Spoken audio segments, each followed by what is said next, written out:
بتلا کر بات ختم کرتا ہوں۔ نبی اکرم صلی اللہ علیہ وسلم نے فرمایا، مشہور حدیث ہے، حدیث کی کتابوں میں درج ہے، بنی الاسلامی علی خمسین، مذہب اسلام کی بنیاد 5 چیزوں پر ہے۔ یہ آقا کی زبانی ہے میرے بھائی، ہمارے آقا حضرت نبی اکرم صلی اللہ علیہ وسلم کی زبان مبارک سے نکلے ہوئے الفاظ ہے پوری امت کے لیے۔ بنی الاسلام، مذہب اسلام کی بنیاد 5 چیزوں پر ہے۔ اقام الصلاۃ، نماز کی پابندی کرنا، الفاظ لائیں آپ اقامت الصلاۃ، اس کا کیا مطلب ہوتا ہے؟ نماز پڑھنا نہیں، نماز پڑھنا ہے پوری پابندی کے ساتھ، وقت کی بھی پابندی ہے، ان ساری چیزوں کی پابندی ہے، اور اول وقت پڑھنی ہے جماعت کے ساتھ، عورتوں کو اول وقت مردوں سے پہلے پڑھنی ہے، خشوع و خضوع کے ساتھ، تعطیل ارکان کے ساتھ نماز پڑھنی، یہ ہے اقام الصلاۃ۔ دوسری چیز وایتاء الزکوٰۃ،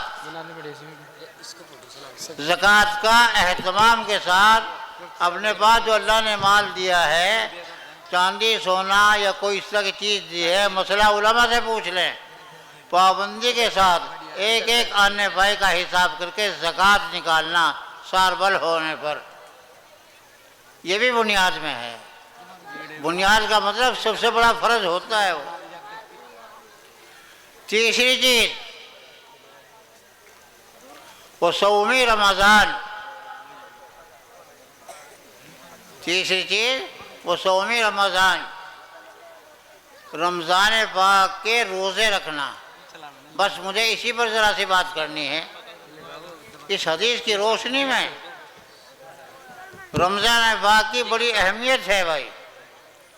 جس بستی سے، جس محلے سے، جس گھر سے، جس خاندان سے، جس علاقے سے رمضان کی ناقدری ہوتی ہے، روزہ نہ رکھنے کی صورت میں، تراویح نہ پڑھنے کی شکل میں، وہ علاقہ، وہ بستی برباد ہو جاتی ہے کسی بھی طرح سے۔ آج بھی بربادی ہوگی، کل ہوگی، اور ایسی ہوتی ہے کہ پتہ بھی نہیں چلتا، کئی مقدمات ہیں، کئی بیماریاں ہیں، کئی لڑائی جھگڑے ہیں، اللہ ایسی نحوستیں پیدا فرما دیتے ہیں۔ صوم رمضان، غور فرمائیے، غور فرمائیے، ایک روایت پاک میں فرمایا گیا، حضرت نبی اکرم صلی اللہ علیہ وسلم نے فرمایا، ایک آدمی نے رمضان کا روزہ چھوڑ دیا، کوئی عذر نہیں تھا، بیمار نہیں تھا، مسافر نہیں تھا، رمضان کا روزہ چھوڑ دیا اپنی غفلت میں، لاپرواہی میں، اپنی بے غیرتی سے۔ اس کے بعد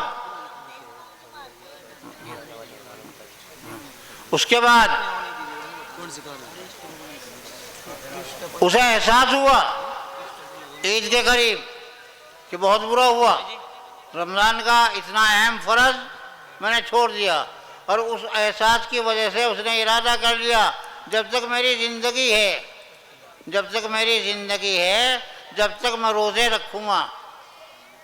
وہ پوری سال کے سال نفلی روزے رکھتا رہا اس کے بدلے کی وجہ سے، تاکہ اس کی تلافی ہو جائے، اس کی قضا بھی کر لی، اور پھر نفلی روزے رکھتا رہا پوری زندگی۔ اس کی زندگی 20-30 سال کی تھی، 40-50 سال کی تھی، پوری زندگی روزے رکھے، رات کو عبادت کری۔ غور فرمائیے، حضرت نبی اکرم صلی اللہ علیہ وسلم کیا فرماتے ہیں؟ وہ روزے کا حق ادا نہیں ہوگا۔ جو ایک روزہ اپنی لاپرواہی سے چھوٹا ہے، اس کا حق ادا نہیں ہوگا۔ ٹھیک ہے، اس نے پوری زندگی روزے رکھ لیے، یہ اہتمام ہے رمضان کا۔ تو میرے بھائیوں، ہمارے سر پر رمضان بالکل سایہ فکن ہے، 2-3 دن باقی ہیں، تو اس لیے تہیہ کر لیں، کام کو آگے پیچھے کر لیں، سلوٹوں میں کریں۔ جو کام اس طرح کام ہلکا کرنے کے بارے میں حدیث پاک میں آیا، اپنا بھی، مزدور کا بھی، ملازم کا بھی کام ہلکا کر کے اور رمضان کا اہتمام کریں، روزے رکھیں۔ ٹائم پہ ٹھنڈ کے بعد کام کریں 9 بجے تک 10 بجے تک، اور اس کے بعد میں پھر آگے آرام کریں۔ اللہ آپ کی کمائی میں اتنی برکت دیں گے کہ یہ کام آپ نے اگر 1 مہینے میں کر لیا رمضان میں، پورے سال میں جو آپ نے کمایا اس سے کئی گنا زیادہ آپ کی کمائی میں برکت ہوگی، اللہ کی مدد ہوگی، فیصلے اللہ کی طرف سے ہیں۔ تو یہ تھی تیسری چیز۔ اور چوتھی چیز ہے وہ بیت اللہ الحرام، حج کرنا، بیت اللہ الحرام کا حج کرنا۔ ہر مسلمان پر جس پر حج فرض ہے، جو اتنی وسعت رکھتا ہے کہ وہاں تک جا سکتا ہے، وہاں سے آ سکتا ہے، کرایہ برداشت کر سکتا ہے، خرچہ برداشت کر سکتا ہے، اور جب تک وہاں رہیں بیوی بچوں کا خرچہ بھی برداشت کر سکتا ہے، اتنی مالیت کسی پہ ہے تو اس پر حج فرض ہے۔ اور نبی اکرم صلی اللہ علیہ وسلم کیا فرماتے ہیں؟ آپ فرماتے ہیں جس پر حج فرض ہو گیا، من فرض الحج فلیتعجل، اسے کہہ دو کہ وہ جلدی حج کرے۔ جس پر حج فرض ہو گیا وہ جلدی حج کرے اور اس میں دیر نہ کرے۔ دیر کرنے کی شکل میں وہ سو رہا ہے تب بھی گنہگار ہو رہا ہے، وہ جماعتوں میں پھر رہا ہے تب بھی گنہگار ہو رہا ہے، عمرے کر رہا ہے تب بھی گنہگار ہو رہا ہے۔ عمرہ کرنے کی وجہ سے اگر حج فرض والے پر حج میں دیر ہو گئی اس عمرے کی وجہ سے، تو اس عمرے سے ثواب کی امید نہ رکھے، یہ عمرہ سخت گناہ کا سبب ہوگا، سخت گناہ کا سبب ہوگا۔ اور کیسا گناہ؟ کیسا گناہ؟ حضرت نبی اکرم صلی اللہ علیہ وسلم نے فرمایا کہ جس پر حج فرض ہو گیا اس نے حج نہیں کیا، اللہ کے اوپر کوئی ذمہ داری نہیں ہے کہ وہ مسلمان ہو کر مرے، یہودی ہو کر مرے، وہ نصرانی ہو کر مرے، وہ ہندو ہو کر مرے، کفر پر مرے یا کفر سے ہٹ کر مرے۔ اتنا بڑا گناہ، عمرے کرتے ہو 1000 عمرے کرو، کوئی گناہ اس طرح سے بھی کم ہونے والا نہیں ہے۔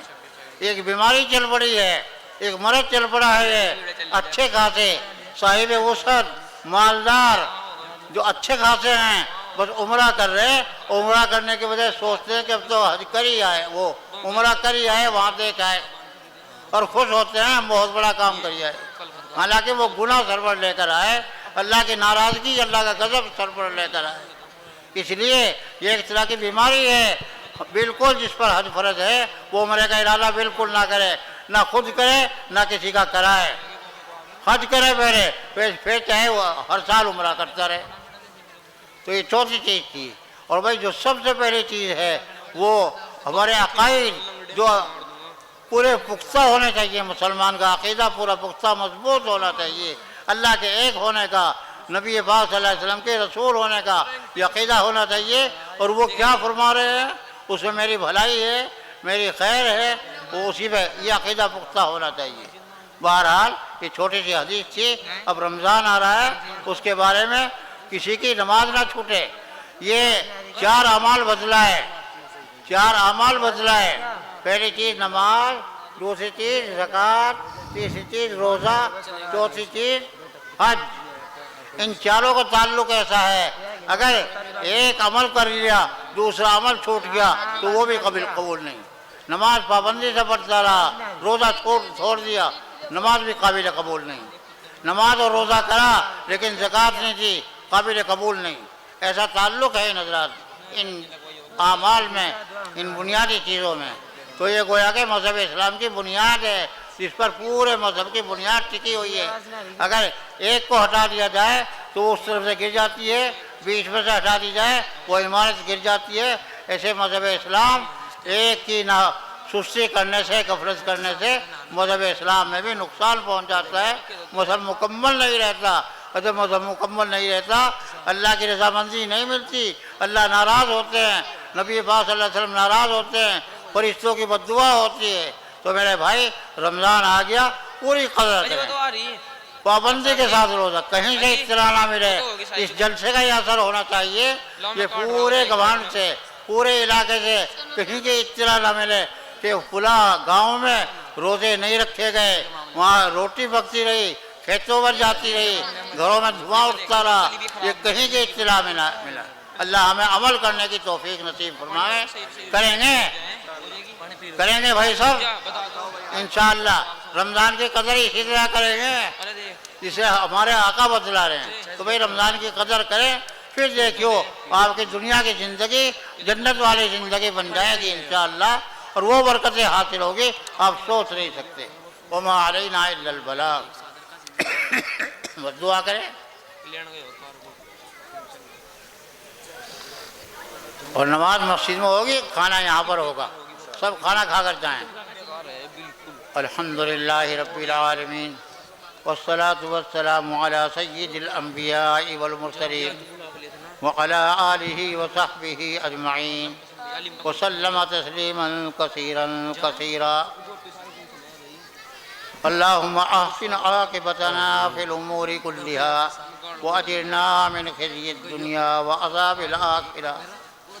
اللہم احفظنا من کل بلاء الدنیا وعذاب الآخرہ. اللہم انا نسألک العافیہ. اللہم انا نسألک العفو والعافیہ والمعافاة فی الدنیا والآخرہ.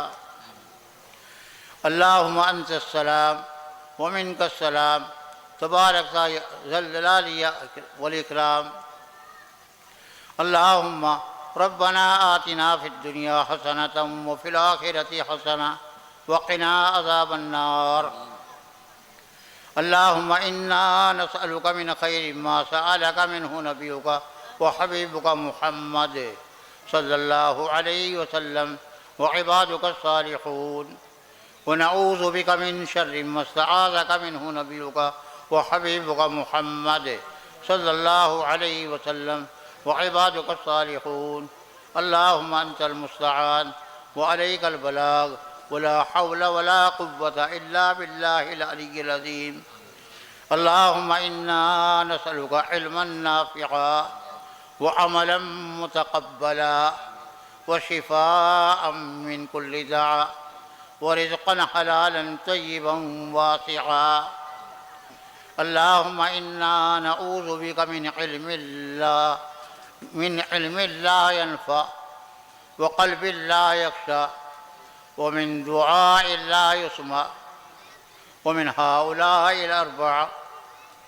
اللہ کریم ہم سب کے یہاں جمع ہونے کو قبول فرما لیجئے. اے اللہ, آپ کے احکام, آپ کے اصول و آداب, آپ کی شریعت, آپ کے مذہب کو پیش کرنے کے لیے یہ اجلاس کیا گیا. اے اللہ, بہت شوق سے مجمع آیا. اللہ آپ کی نسبت سے آیا, آپ کے تعلق سے آیا. اور یہ حضرات علماء کرام بہت دور دراز سے تشریف لائے. اے اللہ سب کو قبول فرما لیجئے. ان آنے والے علماء کرام کو اے اللہ بے حد آپ ان کو اپنی نوازشوں سے, اپنی رحمتوں سے, اپنی برکات سے نواز دیجئے. ان کی اے اللہ تمام علماء کرام کی زندگیوں میں عافیت کے ساتھ برکت نصیب فرمائیے. ان آنے والے علماء کی زندگیوں میں برکت نصیب فرمائیے. اور جو ہمارے بڑے ابھی بقید حیات ہیں, خصوصاً حضرت مولانا ارشد مدنی صاحب اور دوسرے حضرات, اے اللہ عافیت کے ساتھ ان سب کی زندگیوں میں برکت نصیب فرمائیے. اللہ یہ دور دراز سے مجمع, کوئی کہیں سے کوئی کہیں سے, آپ کے نام کی نسبت پر اے اللہ جمع ہوا ہے اور بہت غور سے سنا ہے آپ کا کلام, آپ کے احکام. اے اللہ سب کو قبول فرما لیجئے.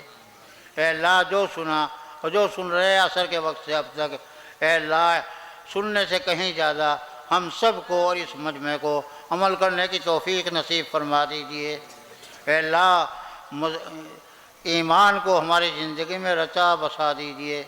جیسا آپ کا فرمان عالی شان قرآن کریم میں ابھی حضرت مولانا نے بتلایا کہ یہ کہا گیا کہ اسلام لائے, ایمان لائے, لیکن ان سے کہہ دیا گیا کہ ایمان نہ کہو, اسلام کہو. مسلمان ہوئے لیکن ایمان کامل نہیں. اے اللہ جن چیزوں سے ایمان کامل ہوا کرتا ہے, مکمل ہوا کرتا ہے, وہ سب چیزیں ہم سب کو اور پوری امت کو اور اس مجمع کو اپنی زندگیوں میں اتارنے کی توفیق نصیب فرما دیجیے. اے اللہ سب کو نمازوں کی پڑھنے کی پابندی کے ساتھ خشوع و خضوع پڑھنے کی توفیق نصیب فرما دیجیے. اللہ آپ کا پیارا مہمان رمضان پاک جس سے آپ کو بے حد پیار ہے، محبت ہے، جس کی سفارش آپ سنیں گے اور جس کی وجہ سے آپ عذاب بھی دیں گے، اے اللہ وہ سایہ فکر ہیں، بالکل آ رہا ہے۔ اے اللہ ہمیں بہت زیادہ رمضان کی قدر کرنے کی توفیق نصیب فرما دیجیے، پوری امت کو اس کی قدر کرنے کی توفیق نصیب فرما دیجیے۔ رمضان پاک میں کسی کا روزہ نہ چھوٹے، نماز نہ چھوٹے، تراویح نہ چھوٹے۔ اے اللہ ایسی پابندی اور ایسی قدر کرنے کی توفیق نصیب فرما دیجیے، زکوٰۃ کا اہتمام کرنے کی توفیق نصیب فرما دیجیے۔ اے اللہ ہمارے اندر جو بیمار ہیں، امت کے اندر جو بیمار ہیں، سب بیماروں کو اے اللہ صحیح علاج کی رہنمائی فرما دیجیے، سب کے علاج کو آسان اور کامیاب فرما دیجیے۔ اے اللہ ہمارے بڑے چھوٹے متعلقین جو دنیا سے چلے گئے، اللہ فی الحال اول ہی وہلے میں ان کی مغفرت فرما کر جنت الفردوس کا داخلہ مقدر فرما دیجیے۔ اے اللہ جنت الفردوس کا داخلہ مقدر فرما دیجیے، وہاں کی راحتیں نصیب فرما دیجیے۔ اللہ ہم سب کو بھی اے اللہ مذہب اسلام پر زندہ رکھ، مذہب اسلام کے اعمال پر زندہ رکھ، اصلی ایمان کی توفیق نصیب فرما، اور جب جائیں آپ کے پاس اس حال میں جائیں کہ آپ راضی ہوں اور اللہ مکمل ہمارا ایمان ہو، شیطان کی ساری چالیں ٹوٹ رہی ہوں۔ اے اللہ اس انداز سے آپ کے پاس جائیں کہ آپ راضی ہو اور خوش ہوں۔ آپ فرما دے فادخلی فی عبادی وادخلی جنتی، میرے بندوں کو نیک بندوں میں داخل کر دو اور جنت میں داخل کر دو۔ اے اللہ ایسی موت ہمیں نصیب فرما دیجیے، ایسی موت ہمیں نصیب فرما دیجیے، خاتمہ ایمان پر فرمائیے۔ اللہ ہم سب کی حاضرین مجلس کی، اس پورے مجمع کی اے اللہ ہر چیز میں برکت نصیب فرمائیے، ان کی کھیتیوں میں برکت نصیب فرمائیے، ان کی تجارت میں برکت نصیب فرمائیے۔ اے اللہ ان کی ملازمت میں برکت نصیب فرمائیے، جو پیسہ اختیار کرتا ہے اے اللہ اس کے کام میں، اس کے پیسے میں برکت نصیب فرمائیے۔ اہل مدارس جتنے یہاں پر جمع ہیں اے اللہ سب کو صحیح انداز سے اے اللہ مدرسے کی خدمت کرنے کی توفیق نصیب فرمائیے، اور اے اللہ سب کو قبول فرما لیجیے۔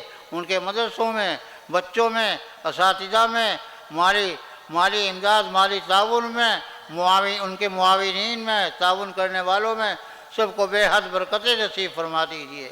اے اللہ تمام اداروں کی حفاظت فرمائیے، مکاتب کی حفاظت فرمائیے، مراکز کی حفاظت فرمائیے، بڑے مدارس کی بھی حفاظت فرمائیے، خانقاہوں کی بھی حفاظت فرمائیے۔ اللہ ہمارے مراکز اور جو مقابر اور قبرستانوں کی بھی حفاظت فرمائیے۔ اے اللہ ملک کے اندر بسنے والے ایک ایک باسی، ایک ایک مسلمان مرد، عورت، بچہ، بوڑھا اے اللہ سب کی حفاظت فرما لیجیے۔ اے اللہ اے کریم آقا ان سب کے برادران وطن کے اور حکومت کے ہر کارکن کے دل میں سب مسلمانوں کی طرف رحم ڈال دیجیے۔ اے اللہ رحم ڈال دیجیے، شفقت و محبت سے پیش آئیں، کسی مسلمان کو نقصان پہنچانے کی نہ سوچے، اللہ ایسی فضا بنا دیجیے۔ اللہ کریم اس وقت مدرسین، مدرسہ، مکاتب اور یہ سب حضرات کا سفر درپیش ہے۔ اے اللہ پورے ملک میں جا رہے ہیں، پورے ملک میں چلنے پھرنے کو، اور اے اللہ ان کے جانے کو، ان کے وہاں رہنے کو، وصول کرنے کو، واپسی میں ہر چیز کو، ان کی جان کی، مال کی، عزت کی، آبرو کی، ایمان کی، خصوصاً مدرسوں کی امانت کی، مدرسے کے کاغذات کی، سب کی اللہ حفاظت فرمائیے۔ اے اللہ سب کی حفاظت فرمائیے، سب جانے والوں کے سفر کو محفوظ فرمائیے، سب جانے والوں کے سفر کو اے اللہ کامیاب فرما دیجیے اور آسان فرما دیجیے۔ ہمارے مدرسوں کو دن دونی رات چوگنی ترقی نصیب فرمائیے۔ اے اللہ ہمیں عقل حلال پر چلنے کی، حلال کھانے کی، حلال کمانے کی توفیق نصیب فرمائیے۔ اے اللہ حرام روزی کے راستے ہم پر بند فرما دیجیے، حرام روزی کے راستے ہم پر بند فرما دیجیے، حلال روزی کے راستے اور دہانے کھول دیجیے۔ اے اللہ ہمارے گھروں میں اے اللہ نفرتیں ختم فرما دیجیے، بستیوں میں نفرتیں ختم فرما دیجیے۔ اے اللہ محبت کا ماحول بنا دیجیے، گھروں میں بھی، بستیوں میں بھی۔ اللہ کریم ان نشے کی اے اللہ وبا پھیل رہی ہے، ہمارے نوجوان بچے، مسلمانوں کے بچے اے اللہ نشے کی جس کی لعنت کے لیے آپ نے اپنے حبیب صلی اللہ علیہ وسلم کو 10 آدمیوں پر لعنت کرنے کی تو بتلایا کہ نشہ کرنے والے پر بھی، نشہ کرانے والے پر بھی، نشہ لانے والے پر بھی، نشے کا معاملہ لکھنے والے پر بھی، فروخت کرنے والے پر بھی، اور اسے خریدنے والے پر بھی، سب پر لعنت۔ اے اللہ، اس نشے کی لعنت تو ہمارے نوجوانوں سے، بچوں سے، بستیوں سے ختم فرما دیجیے، اس کی نفرت پیدا فرما دیجیے، ہمارے آپسی انتصار، اختلافات، جھگڑوں کو ختم فرما دیجیے۔ اے اللہ، ہمیں محبت پیار کے ساتھ ایک اور نیک ہونے کی توفیق نصیب فرما دیجیے۔ اللہ، ہمیں اپنے دین کی خدمت کے لیے، دعوت کے لیے، دیر اور دور کے لیے قبول فرما لیجیے۔ اے اللہ، ہم نے جو مانگا وہ بھی نصیب فرما دیجیے، جو مانگنے سے رہ گیا وہ بھی نصیب فرما دیجیے۔ اللہ کریم، اس جلسے کے کرنے کے لیے جن جن بچوں نے، نوجوانوں نے، بڑوں نے اے اللہ خدمتیں کی، اپنی اے اللہ ضرورتوں کو پیچھے رکھ کر کوشش کی، اے اللہ ان سب کو بہترین اپنی شاید احسان جزائے خیر نصیب فرما دیجیے۔ جو بھی اس میں وہ تھوڑا مصروف رہا یا زیادہ مصروف رہا، تھوڑی خدمت ہے یا زیادہ خدمت ہے، اللہ سب کو قبول فرما لیجیے۔ اور اسی طرح سے یہ آنے والوں کی بھی قربانی ہے، آئے محبت سے آپ کا کلام سنا، اے کریم آقا